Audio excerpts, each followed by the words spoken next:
Bonjour les amis, j'espère que vous allez bien. Je suis heureux de me retrouver aujourd'hui avec vous pour cette pensée du jour. Comment choisir ses fréquentations? Alors dites-moi, comment choisissez-vous vos fréquentations? J'aimerais vraiment que vous le mettiez en commentaire, ça aidera à ceux qui regardent les commentaires à voir des pistes également, parce que c'est vrai, certaines personnes n'arrivent pas à sélectionner ou à choisir ces fréquentations. Que ces fréquentations soient amoureuses ou amicales, n'hésitez pas à nous donner comment vous faites, ça nous aidera grandement, et en tout cas ceux qui en ont besoin à avancer dans la vie.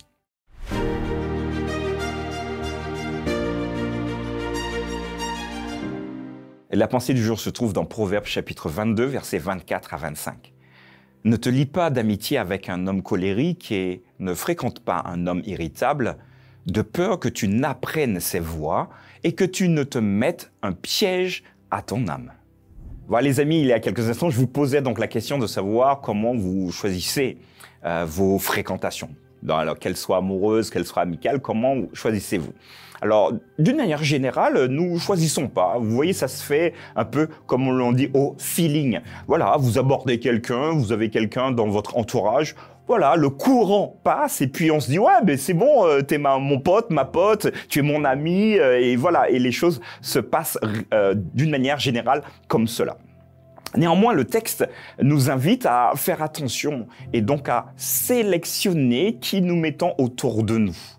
Alors, c'est valable, vous l'avez compris, pour les relations amoureuses, mais c'est également valable pour les relations amicales. Ayons les yeux grands ouverts et le cerveau optimum pour pouvoir évaluer qui nous faisons rentrer dans notre cercle plutôt privé. Alors, Proverbe, c'est assez intéressant, un sage qui parle à son fils pour lui dire « Écoute, mon fils, s'il te plaît, de grâce, ne te lie pas ou ne fréquente pas, si tu veux, un homme colérique. » Là, vous comprenez très bien, si vous avez un ami qui s'énerve tout le temps, potentiellement, vous allez avoir un problème, alors soit directement avec lui, ou finalement, il va vous mettre dans l'un de ses propres problèmes.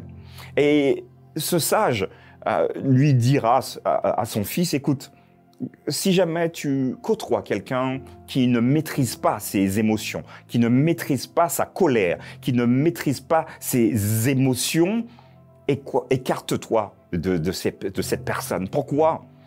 Parce que finalement, deux possibilités. Un, tu risques d'apprendre à faire comme lui. Et c'est intéressant de pouvoir voir que ceux qui se ressemblent s'assemblent ou ceux qui s'assemblent se ressemblent.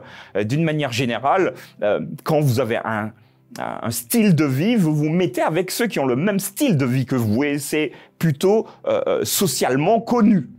Et là, ce texte va nous dire, maintenant les amis, posons-nous 2 secondes. Faisons le point. Qui, dans votre entourage, a une influence négative sur vous? Alors, si c'est le cas, la fin du texte nous dira que c'est un piège pour notre âme. C'est finalement un piège pour nous-mêmes. Alors, le courage doit être de notre partie et nous devons parfois serrer les dents pour dire, alors soit tu changes, et j'aimerais vraiment que tu changes, ou sinon, on ne pourra plus se côtoyer, on n'aura plus donc cette relation ni d'amitié ni autre chose, parce que finalement, ceux qui se ressemblent s'assemblent. Et cette personne va donc avoir une influence potentielle sur vous. Alors, il y a la possibilité de changement. Et j'aimerais également vous ouvrir cette fenêtre. L'idée n'est pas excusez-moi l'expression, de virer tout le monde de votre vie parce que, voilà, tu rentres pas dans les critères, donc adieu, au revoir. Non, mais de lui proposer un autre chemin qui, pour cet homme colérique, passera de la colère à la paix. Nous l'avons abordé parce qu'il en a parfois besoin. Sa colère peut être légitime ou importée ou construite, j'en sais rien, je rentre pas dans les détails. Mais vous et moi, nous avons cette piste que le Seigneur nous donne de pouvoir transférer la paix chez celui qui est en colère. Maintenant, si votre ami vous dit « moi, je suis comme ça », je suis bien comme ça, ne me parle pas de changer, ça ne m'intéresse pas. Vous avez également, à ce moment-là, une position à prendre. Vous êtes totalement libre de soit continuer votre relation avec cette personne-là, au risque de mettre votre âme en danger, comme nous le dit le texte. Vous avez également la possibilité de vous sauvegarder de ce qui potentiellement pourrait vous arriver dans le futur. Proverbe chapitre 22, versets 24 à 25, j'aimerais vraiment finir avec ce texte. Ne te lie pas d'amitié avec un homme colérique et ne fréquente pas un homme irritable, de peur que tu n'apprennes ses voies et que tu ne te mettes un piège à ton âme. Voilà ce que le Seigneur nous conseille et j'espère vraiment que c'est un conseil que nous appliquerons dans nos vies. Que le Seigneur vous garde et surtout, soyez des agents de paix.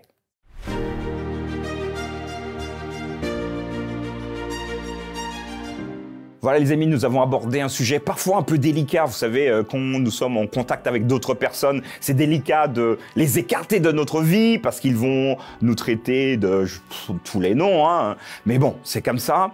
Néanmoins, ayons cette perspective du futur. Alors n'hésitez pas à me dire ce que vous en pensez en commentaire. N'hésitez pas à partager également. Demain, nous verrons un autre thème. L'éducation des enfants. Alors pour les parents, comment faites-vous pour éduquer vos enfants? Commencez à réfléchir, nous aborderons ce thème demain. À bientôt.